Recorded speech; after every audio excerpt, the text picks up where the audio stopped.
Good afternoon. 2 days ago, in broad daylight and without justification, Cuban military aircraft shot down 2 civilian planes in international airspace. Search and rescue efforts by the Coast Guard, which began immediately after we received word of the incident, have failed to find any of the 4 individuals who were aboard the airplane. These small airplanes were unarmed, and clearly so. Cuban authorities knew that. The planes posed no credible threat to Cuba's security.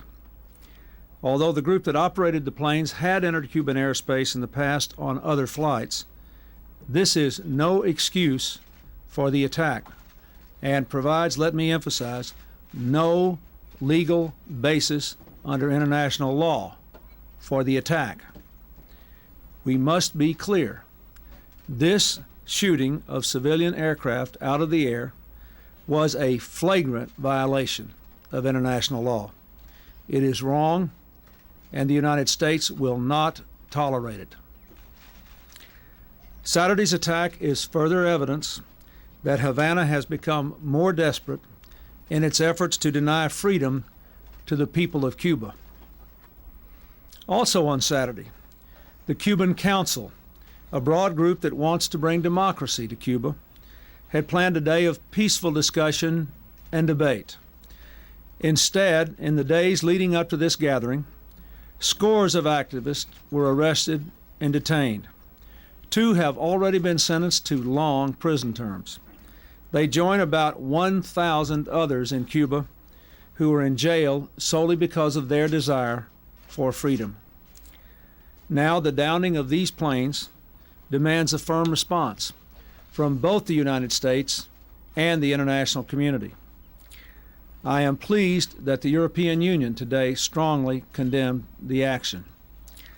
Last night, on my instructions, Ambassador Albright convened an emergency session of the United Nations Security Council to condemn the Cuban action and to present the case for sanctions on Cuba until it agrees to abide by its obligation to respect civilian aircraft and until it compensates the families of the victims. Today, I am also ordering the following unilateral actions. First, I am asking that Congress pass legislation that will provide immediate compensation to the families, something to which they are entitled under international law, out of Cuba's blocked assets here in the United States. If Congress passes this legislation, we can provide the compensation immediately.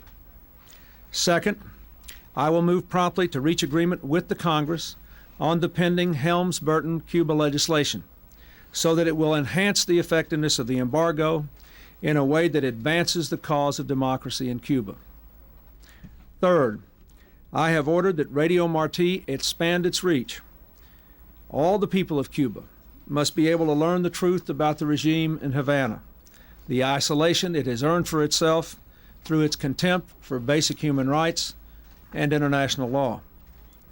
Fourth, I am ordering that additional restrictions be put on travel in the United States by Cuban officials who reside here, and that visits by Cuban officials to our country be further limited.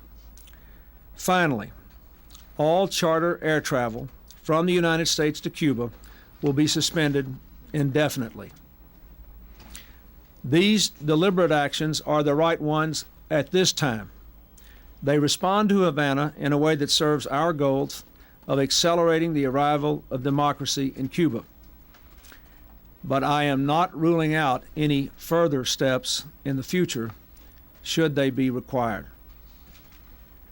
Saturday's attack was an appalling reminder of the nature of the Cuban regime: repressive, violent, scornful of international law. In our time, democracy has swept the globe, from the Philippines exactly 10 years ago, to Central and Eastern Europe, to South Africa, to Haiti, to all but one nation in our hemisphere. I will do everything in my power to see that this historic tide reaches the shores of Cuba. And let me close by extending on behalf of our family and our country. Our deepest condolences to those in the families of those who lost their lives. Thank you very much. President, military response.